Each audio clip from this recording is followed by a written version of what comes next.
Rain swept across the city in silver sheets, clinging to the stone facade of the old Metropolitan Museum. As sleek black cars pulled up to its arched entrance, inside, the charity gala pulsed with polite laughter and the soft clink of champagne. Flutes, crystal chandeliers scattered light over gilded frames and polished marble floors. Each guest wrapped in couture and the invisible currency of influence. Daniel Moretti moved through the crowd as though he owned it, though in truth, he owned far more impressive things. At 34, he had built his fortune from code and calculated risks, rising from a cramped apartment above a bakery to a penthouse that scraped the clouds. His charcoal suit was tailored within a millimeter of perfection, his platinum watch gleaming faintly whenever he reached to shake a hand. People noticed him instantly the way they always did.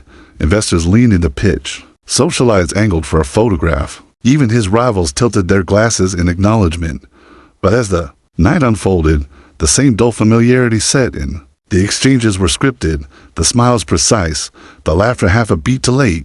He perfected this performance years ago, but somewhere deep in the quiet between conversations, boredom gnawed at him. It was in that quiet that he saw her, near the far wall, in a section most guests breezed past without a second glance, stood a small easel holding a child's painting watercolors of a sun rising over a park bench. The brush strokes were clumsy, but the light on the paper felt alive, as though it might warm your skin if you stared long enough.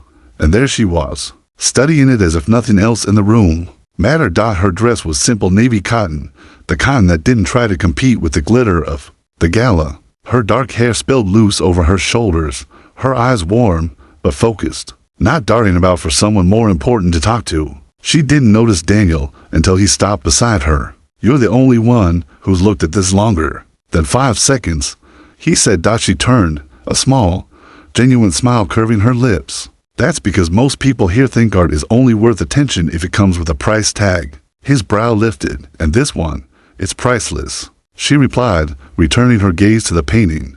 "One of my students made it. She's 9, lives with her grandmother. She paints like she believes sunlight can fix anything. You teach at the Community Youth Center. Art classes twice a week, when we can afford supplies," she said it without complaint, as though scarcity was simply a fact of life. She learned to work around. He found himself studying her as intently as she had studied the painting. There was no edge of calculation in her voice, no curiosity about who he was or what he could give her. It was disarming. A crash of laughter broke their moment.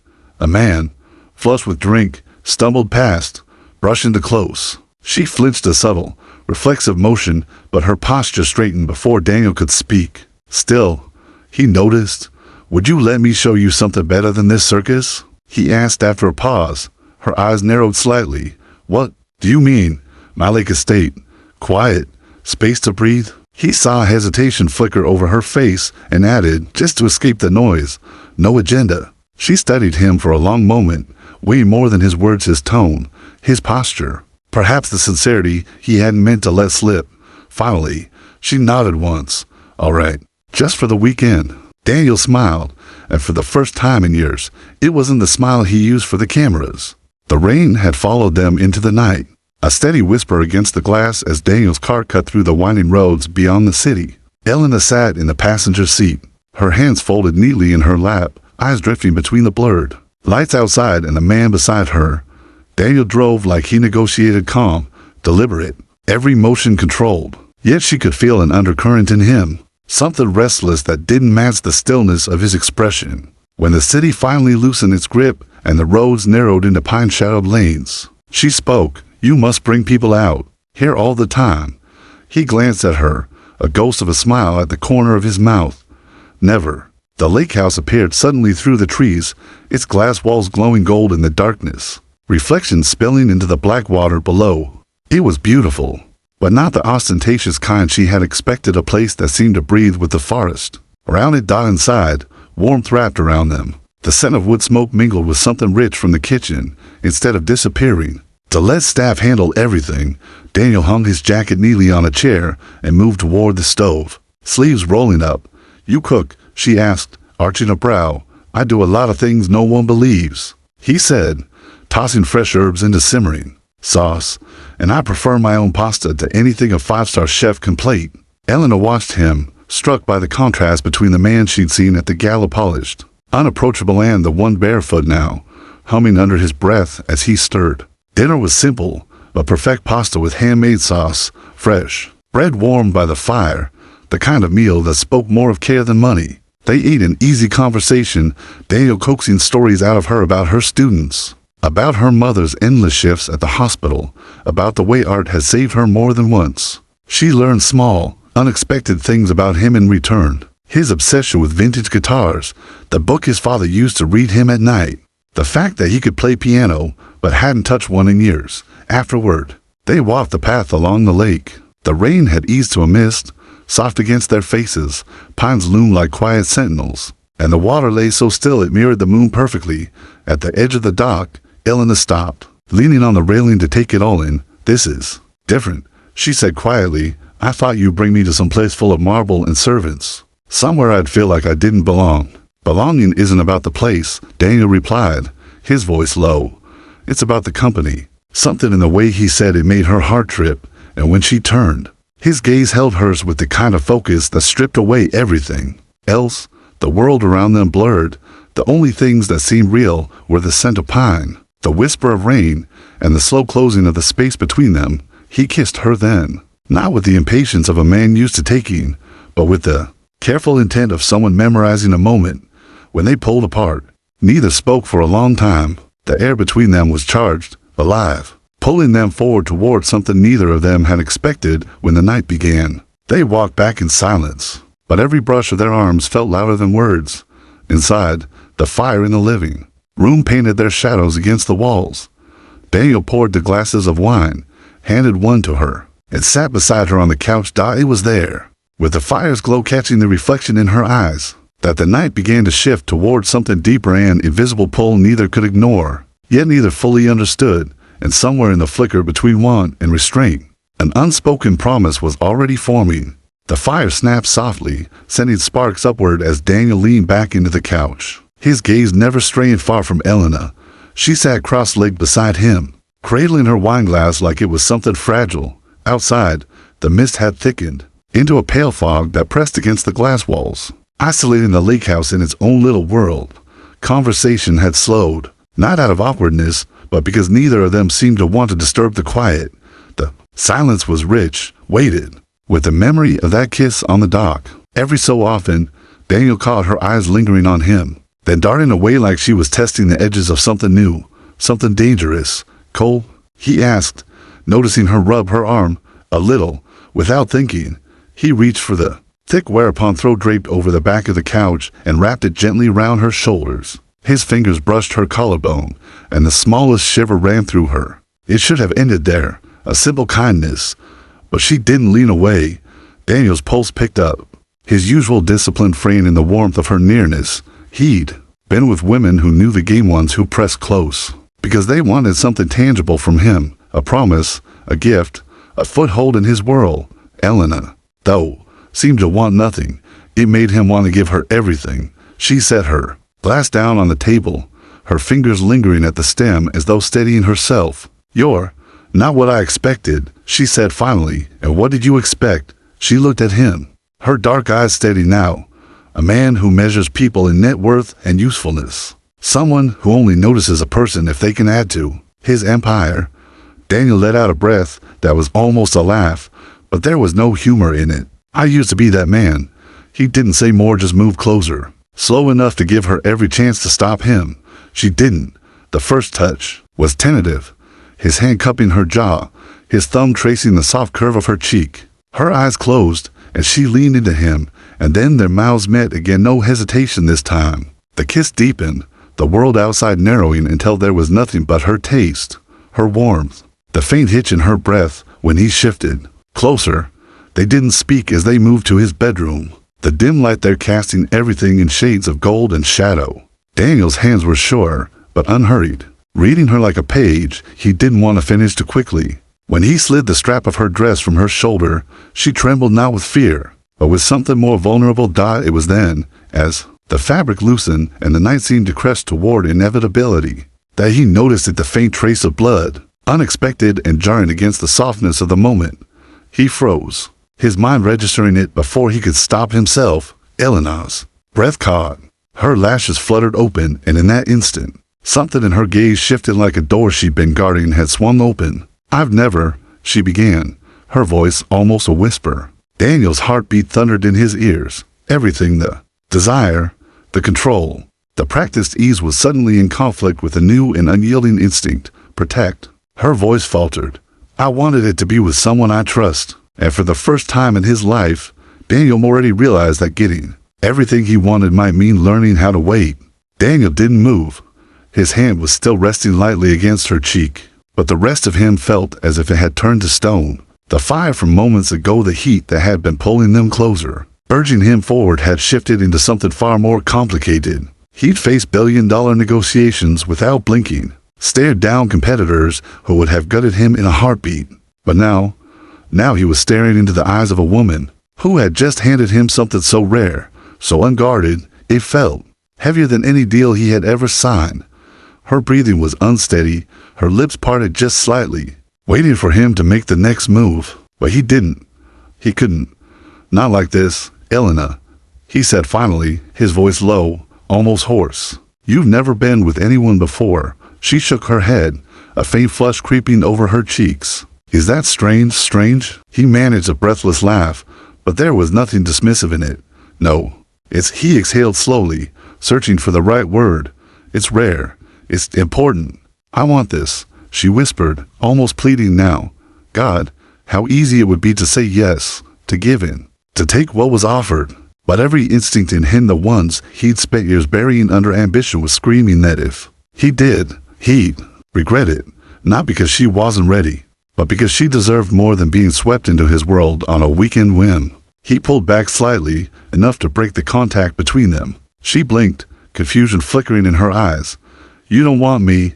Daniel's jaw tightened, and for the first time in a long time, he felt the weight of his own words before he spoke them. "I want you more than I've ever wanted anyone." He reached for the blanket at the foot of the bed and wrapped it around her shoulders. "And that's exactly why I'm stopping." Her brows knit together. "That doesn't make sense." "It makes all the sense in the world," he said quietly, sitting beside her rather than in front of her. "What you're giving me, it's not just tonight. It's something that can't be repeated, can't be undone. And I don't want our first time to be a memory clouded by speed or circumstance. I want to earn it." "Earn you?" She stared at him as if he'd just spoken a language she wasn't sure she understood. Men didn't turn down moments like this, certainly not men like him. "Why?" she asked, almost to herself. "Because," he said, meeting her gaze with a steadiness that surprised even him, "I've spent my whole life taking. I built everything I have by moving fast, by never waiting for anyone, and for the first time, I don't want to take. I want to be worthy." The room was quiet, but for the soft crackle of the fire in the other room. He stood, pulling on his shirt again, his movements deliberate, not rushed. "I'm going to sleep in the guest room tonight. You'll be safe here. Tomorrow, if you still want to spend the weekend, I'll make you breakfast. We'll walk the lake. And maybe, just maybe, you'll start to believe me when I say you're not just another chapter in my life. You might be the whole story." Elena didn't respond at first. She just sat there, the blanket drawn tight around her, watching him as though she were trying to memorize this moment. Not because it was passionate, but because it was something else entirely, something she'd never been offered before, respect without condition. When he reached the doorway, her voice stopped him. "Daniel." He turned. "Thank you." He gave her a small, almost reverent nod before disappearing down the hall. That night, Daniel lay awake in the guest room, the sound of rain against the windows like a soft drumbeat. He had no idea where this would lead. All he knew was that he had just made the most terrifying and the most right decision of his life. Morning crept in quietly, the lake a mirror of pale gold under the first touch of sunlight. Daniel stood on the deck, coffee in hand, his shirt sleeves rolled up. He'd been awake for hours, unable to shake the image of Elena sleeping peacefully. Down the hall, it wasn't desire keeping him restless, it was the strange, almost frightening clarity that last night had given him. In all his years of climbing, scheming, winning, he had never felt so certain about anything. When she appeared, wrapped in one of his sweaters with her hair still mussed from sleep, she gave him a small, tentative smile. "You were up early," she said. "Couldn't sleep." He gestured toward the mug waiting for her. "I make better coffee than I do pasta." They shared it on the deck. speaking in the kind of quiet that doesn't need to be filled. But underneath, Daniel could sense a question lingering in her, one she didn't quite trust herself to ask. By midday, they were packing up to head back to the city. The drive was easy, filled with light conversation, stolen glances, and the occasional brush of her hand against his when she reached for something. Everything felt open until they reached his penthouse. The moment they stepped inside, his phone began buzzing insistently. 3 missed calls, 6 new messages, his assistant's name flashing across the screen. He almost ignored it, but something in his gut told him not to. Daniel. Patricia's voice came through the line, clipped and urgent. You need to know there are photos from this weekend. The gallery, the lakehouse. Someone's already shopping them to the gossip sites. His jaw tightened. Who? I don't have confirmation, but she hesitated. It smells like Sebastian Cross. The name was enough to sour the air between them. Cross was a rival, yes, but also a man with a taste for precision strikes. And nothing would humiliate Daniel more in that cutthroat circle than being painted as distracted, lovesick, or worse vulnerable. Elena, catching only fragments of the conversation, studied his face. Is something wrong? He ended the call slowly. Someone's trying to use you against me. She didn't flinch, but her eyes sharpened. Sebastian Cross. He blinked. You know the name. I read the news, she said simply. Then, with a calm that surprised him, so he wants to make me a scandal. He wants to make you leverage. Daniel corrected. In my world, that could be worse. She stepped closer, her voice steady. Then you need to decide if I'm a risk worth taking. The words hit harder than he expected. She wasn't pleading for him to shield her, wasn't asking him to choose her over his empire. She was forcing him to confront the truth. Did he value her enough to stand in the daylight with her? Consequences be damned. For a man who had built his life around controlling the narrative, the answer was terrifyingly simple. By nightfall, the decision was made. The next morning, Daniel stood behind a podium, lights glaring in his face, cameras lined up like rifle barrels. The business press had shown up expecting a denial, a deflection, maybe even a subtle concession to Sebastian's implied demands. Instead, they got this. I understand there are photographs making the rounds, Daniel began, his voice steady, of me and of a woman I care about. Her name is Elena Vargas. She is a gifted art teacher who has brought more meaning into my life than any business win ever has. If anyone here thinks I will be intimidated into denying her place beside me, you don't understand me at all. I will not be bought, blackmailed, or shamed into hiding her. The room buzzed, reporters firing questions he ignored. Cameras flashed. Somewhere in the crowd, he knew Sebastian was watching, calculating. But for the first time in years, Daniel didn't care about the chessboard, because Elena wasn't a pawn. She was the only move that mattered. That night, when the penthouse was quiet again, she simply said, I guess you answered my question. And he, without hesitation, replied, I didn't just answer it, I meant it. The city outside Daniel's penthouse seemed quieter than usual, as though the press conference had stolen some of its restless hum. But inside, the air was anything but still. Elena stood at the wide windows, her reflection mingling with the glitter of skyscraper lights. She had watched the footage of Daniel's declaration 3 times since the morning, each viewing leaving her both warmed and unsettled. He had stood in front of the world, dismantling the kind of power play that ruined reputations. He had used his voice to shield her, not just in private, but in public where every word could be twisted. It was the kind of gesture most women might dream of, yet she understood the cost. When she turned, he was watching her from the kitchen, a whiskey glass in his hand, his jacket discarded over a chair. There was no triumph in his eyes, no smugness at having bested Sebastian in his own game. There was only a quiet, almost vulnerable question, as if he was still waiting to see if she would stay. You've changed the rules, she said softly. Good, he replied, crossing the room. The rules never worked for me anyway. She searched his face for the man she had met in that quiet museum corner, the one who had surprised her by caring about a child's painting more than a price tag. That man was still here, but now, there was something else, a resolve that didn't feel performative. You risked your company, she said. I risked what I could afford to lose, he corrected. You aren't on that list. It would have been easy to fall into his arms right then, but the memory of their night at the lakehouse lingered between them, unfinished. The moment he had stopped, the moment he had chosen respect over possession. That, more than his press conference, had marked him as different. I still don't understand why you did it, she admitted. Most men would have. I'm not most men. He cut in gently. You're not a moment, Elena. You're not something to be had and then filed away under memories. Her breath caught. He stepped closer, his voice lower now. I've spent my life chasing the immediate win. I've burned bridges to get what I wanted faster. And every time, I told myself that was strength. But you, he paused, as though choosing the next words with the same care he'd shown her that night. You taught me that sometimes the strongest move is the one you don't make. The tension between them was a living thing, humming with the restraint of all they hadn't yet crossed into. And then, without warning, he reached into his pocket and pulled out a small black box. Her heartbeat stuttered. Daniel. He opened it not to reveal some gaudy display of wealth, but a simple gold ring set with a single, unpretentious diamond. I told you I wanted to earn it. I still do. But I also know I don't want to spend another day letting you doubt that. I mean every word I've said. I want your first time to be with your husband. I want your last time to be with your husband. And I want that man to be me. For a moment, she couldn't speak. Tears welled, not from surprise, but from the realization that this man the one feared in boardrooms, envied in society columns, was offering her not a transaction, but a life.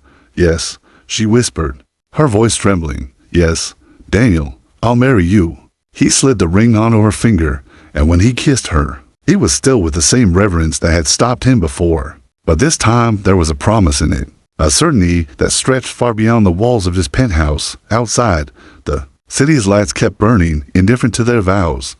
But for Daniel, the world had shifted. In a life built on immediacy, he had found the one thing worth waiting for, and as he held her, the thought echoed in his mind with absolute clarity. In a world where every man fought to be first, he had chosen to be her last.